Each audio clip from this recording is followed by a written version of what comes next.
Income tax calculation, आयकर की गणना। प्रतिवर्ष हम अपने आयकर की गणना करते हैं और देखते हैं कि हमें कुल कितना टैक्स लग रहा है। इसके लिए दो टैक्स रिजीम हमें मिलते हैं, न्यू टैक्स रिजीम और ओल्ड टैक्स रिजीम। जिसमें हमें कम टैक्स लगता है या फिर टैक्स नहीं लगता है, हम ऐसे रिजीम को चुन सकते हैं। और इसे कंपेयर करने के लिए और अपने टैक्स का कैलकुलेशन करने के लिए जो एक्सेल सीट है प्रतिवर्ष आपको उपलब्ध कराई जाती है। और इस वित्तीय वर्ष में भी जो फाइनेंशियल ईयर 2025-26 है, इसमें भी एक्सेल सीट आपको उपलब्ध कराई जा रही है, जिसमें आप बहुत ही आसानी से अपने टैक्स का कैलकुलेशन कर सकते हैं। इस वर्ष जो टैक्स कैलकुलेशन के लिए एक्सेल सीट आपको मिलेगी कुछ खास है, क्योंकि इसमें आप अपना पर्सनल टैक्स कैलकुलेशन तो कर ही सकते हैं, लेकिन यदि आप ऑफिस में वर्क करते हैं जिसमें आपको बहुत अधिक कर्मचारियों का टैक्स कैलकुलेशन करना होता है, तब आप इस सीट से ऑफिस वर्क भी कर सकते हैं। अर्थात बहुत अधिक कर्मचारियों का जो टैक्स कैलकुलेशन है वो कर सकते हैं और उनका जो डेटा है वो इसी सीट में सेव भी कर सकते हैं। और इसके लिए सीट में काफ़ी फीचर्स ऐड किए गए हैं। जैसे आप देख सकते हैं यहाँ पर कुछ बटन्स दिए गए हैं, जिन पर यदि आप क्लिक करते हैं, जैसे सेव का बटन है, सेव पर क्लिक किया तो जो एंट्री आपने यहाँ पर किया है उस एम्प्लॉय का जो डेटा है वो सेव हो जाएगा, जिसे आप सर्च कर सकते हैं, प्रीव्यू कर सकते हैं। यदि आपको पीडीएफ में सेव करना है तो पीडीएफ में सेव कर सकते हैं। नई एंट्री के लिए यहाँ पर न्यू एंट्री का भी बटन दिया गया है। साथ ही इसमें महत्वपूर्ण बात कि काफ़ी सारे कर्मचारियों का मैसेज आया था कि सर सीट में फॉर्म 16 भी ऐड करें, तो इस सीट में आपको फॉर्म 16 भी मिल जाएगा।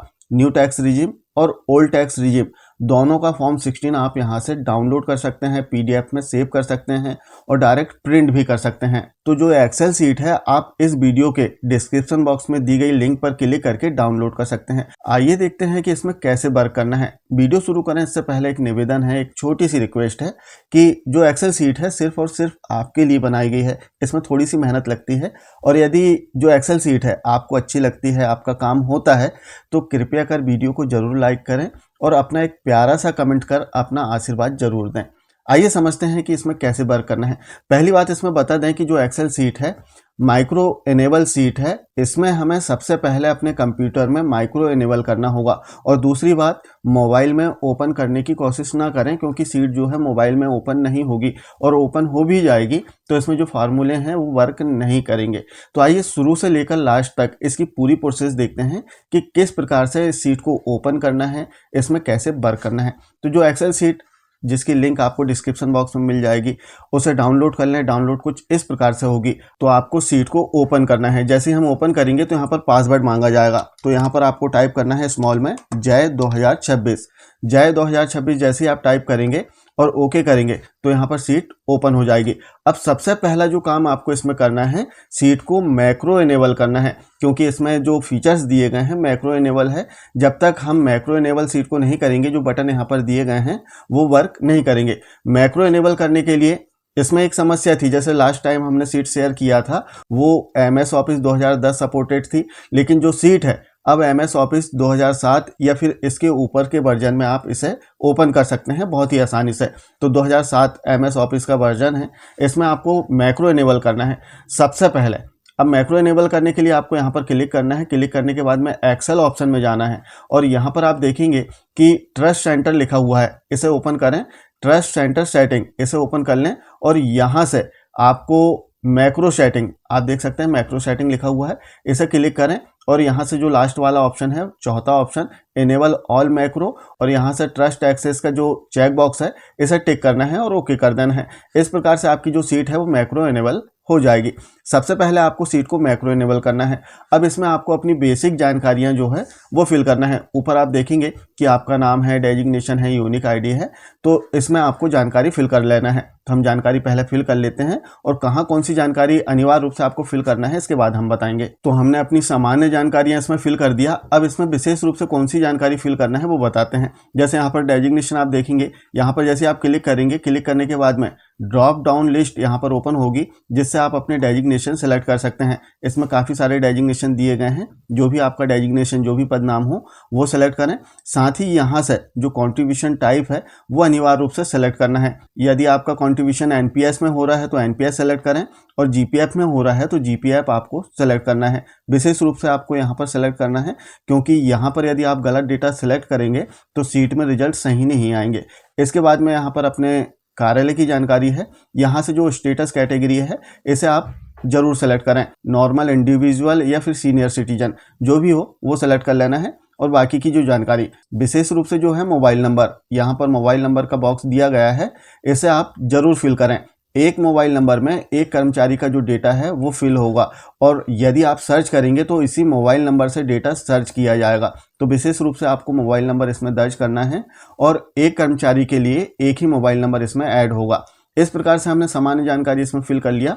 अब यहाँ पर आपका जो भी बेसिक है वो फिल करना है। जैसे हम एक एग्जांपल के लिए इसमें फिल करते हैं 55,500। जैसे हमने 55,500 इसमें फिल किया, जो डेटा है वो इसमें ऑटो सेलेक्ट हो गया है, सीट में ऑटो कैलकुलेट हो चुका है। अब यहाँ पर यदि आपको लगता है कि यहाँ पर बेसिक तो सही है लेकिन जो डीए है वो हमें कम मिला है या ज़्यादा मिला है, तो डीए आप यहाँ से चेंज कर सकते हैं इसका परसेंटेज बढ़ा के।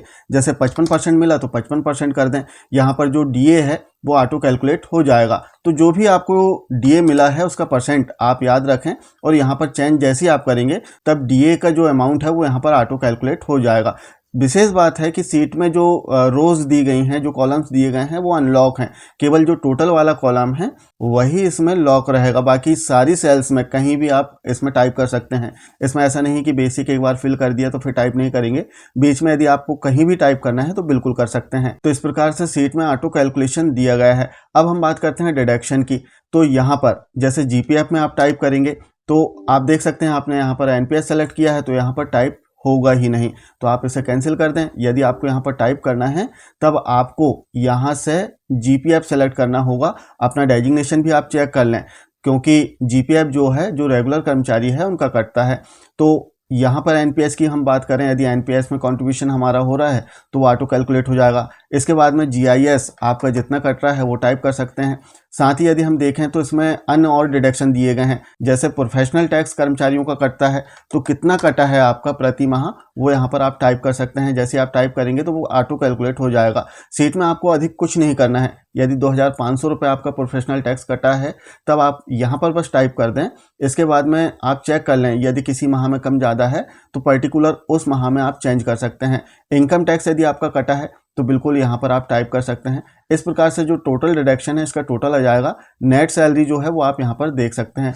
तो आपको जो अपने डीडीओ के द्वारा जो आपका वेतन विवरण मिला है या फिर ऑनलाइन आपने अपना जो वेतन विवरण निकाला है उससे सीट को आप क्रॉस चेक जरूर कर लें। तो यहाँ पर जैसे हमारा सारा डेटा आ गया है ऑटो कैलकुलेट होकर। साथ ही यदि आपको कोई एरियर मिला है तो यहाँ पर आप बिल्कुल एंट्री कर सकते हैं। जैसे हम एग्जाम्पल के लिए यहाँ पर एंट्री कर रहे हैं तो डेटा आ गया है। अब यदि और मिला है आपको तब आप यहाँ से कर सकते हैं, बिल्कुल जो भी चेंज करना है आपको बिल्कुल आप टाइप कर सकते हैं। तो इस प्रकार से हमारा जो वेतन विवरण है वो बन के आ गया है। अब इसका जो कैलकुलेशन है आप यहाँ पर देखेंगे न्यू टैक्स रिजीम में कितना टैक्स लग रहा है वो ऑटो कैलकुलेट होकर यहाँ पर आ जाएगा। ओल्ड टैक्स रिजीम में कितना टैक्स लग रहा है वो यहाँ पर आ जाएगा। अब यदि 80C में यदि आपको कोई डिडक्शन लेना हो तो आप यहाँ पर टाइप कर सकते हैं। बिल्कुल यहाँ पर जो रोज दी गई हैं, जो सेल्स दी गई हैं, इनमें अनलॉक है, आप बिल्कुल एडिट कर सकते हैं। इसमें यदि आपको छूट लेना है तो आप यहाँ पर टाइप कर सकते हैं। फॉर्म 16 जो है वो यहाँ पर बन के आ जाएगा दोनों टैक्स रिजीम में, न्यू टैक्स रिजीम में भी और ओल्ड टैक्स रिजीम का भी जो फॉर्म 16 है वो इसमें ऑटो कैलकुलेट होकर आ जाएगा। अब हम बात करते हैं, हमने एंट्री तो कर लिया, इसके बाद में आपको डेटा सेव करना है। तो जैसे हम डेटा सेव पर क्लिक करेंगे यहाँ पर मैसेज आ जाएगा कि आपका डेटा सेव हो गया है। अब यदि हमें नई एंट्री करना है तो सेकंड जो इसमें लिखा हुआ है न्यू एंट्री का बटन, इस पर क्लिक करें। जैसे हम क्लिक करेंगे यस करने के बाद में अब यहाँ से हम फिर से एंट्री कर सकते हैं। जो भी आपको एंट्री करना है बिल्कुल कर दें। अब यदि हमें सर्च करना है तो सर्च करने के लिए बटन दिया गया है। जैसे हम सर्च पर क्लिक करेंगे एक पॉपअप बॉक्स ओपन होगा। यहाँ पर हमने जो मोबाइल नंबर यहाँ पर टाइप किया है जिस कर्मचारी का, उसका हमें टाइप करना होगा इस बॉक्स में। तो जैसे हमने एग्जाम्पल के लिए मोबाइल नंबर इसमें फिल किया था 1 2 3 4 5 6, तो हमने यहाँ पर टाइप किया। जैसे हम ओके करेंगे तो आप देख सकते हैं कि हमारा जो डेटा है वो पूरा यहाँ पर आ चुका है। तो इस प्रकार से हम सर्च कर सकते हैं इस सीट में। अब प्रीव्यू, इसका जो प्रिंट प्रीव्यू है वो आप देख सकते हैं इस पर क्लिक करके। जैसे आप क्लिक करेंगे तो जो वेतन विवरण की सीट है उसका प्रीव्यू आ जाएगा। इसी प्रकार जो न्यू टैक्स रिजीम में कितना टैक्स लग रहा है उसका प्रीव्यू आ जाएगा। ओल्ड टैक्स रिजीम में कितना टैक्स लग रहा है उसका प्रीव्यू आ जाएगा। इस प्रकार से टैक्स कैलकुलेशन शीट का प्रीव्यू जो है वो यहाँ से देख सकते हैं, डायरेक्ट प्रिंट भी कर सकते हैं। इसके अतिरिक्त यदि हमें इसे PDF फॉर्मेट में सेव करना है तो सेव एज PDF एक बटन दिया गया है। जैसे आप इस पर क्लिक करेंगे तो यहाँ पर एक मैसेज आएगा कि क्या आप पीडीएफ बनाना चाह रहे हैं इस नाम से, तो आप यस कर देंगे तो जो पीडीएफ है वो डेस्कटॉप में आपका सेव हो जाएगा, कुछ इस प्रकार से ओपन हो जाएगा।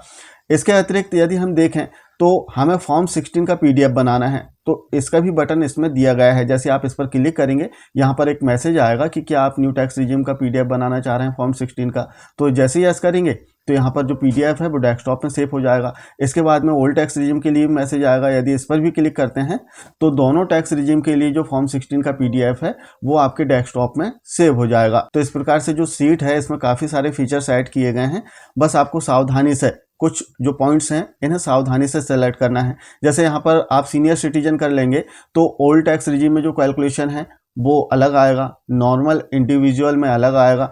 यहाँ पर यदि आप जीपीएफ सेलेक्ट करते हैं तो आपका एनपीएस डिडक्शन नहीं होगा। तो कुछ जो सिलेक्शन है वो आपको बहुत ही सावधानी से इसमें करना है, और सर्च भी आप इजीली कर सकते हैं। तो जो सीट है आपको इससे सहयोग जरूर मिलेगा, और सीट में यदि आपको सहयोग मिलता है, अच्छी लगती है सीट, हमारा काम अच्छा लगता है, आपको कार्य करने में मज़ा आता है, आनंद आता है, तो कृपया कर इसे ज़रूर बताएं अपने कमेंट के माध्यम से, अपने वीडियो में दिए गए लाइक के माध्यम से। तो आशा है जानकारी आपको अच्छी लगी होगी। मिलते हैं कुछ इसी प्रकार की जानकारियों के साथ में नेक्स्ट वीडियो में। और जो सीट है वो आप डिस्क्रिप्शन बॉक्स से डाउनलोड कर सकते हैं। और दूसरी बात, इसे मोबाइल में यूज़ ना करें, मोबाइल में जो फॉर्मूले हैं वो वर्क नहीं करेंगे, केवल कंप्यूटर में इसे वर्क करें। और MS ऑफिस 2007 या फिर इसके ऊपर के वर्जन में जो सीट है बहुत ईजिली ओपन कर सकते हैं। मिलते हैं कुछ इसी प्रकार की जानकारियों के साथ में नेक्स्ट वीडियो में, तब तक के लिए जय हिंद।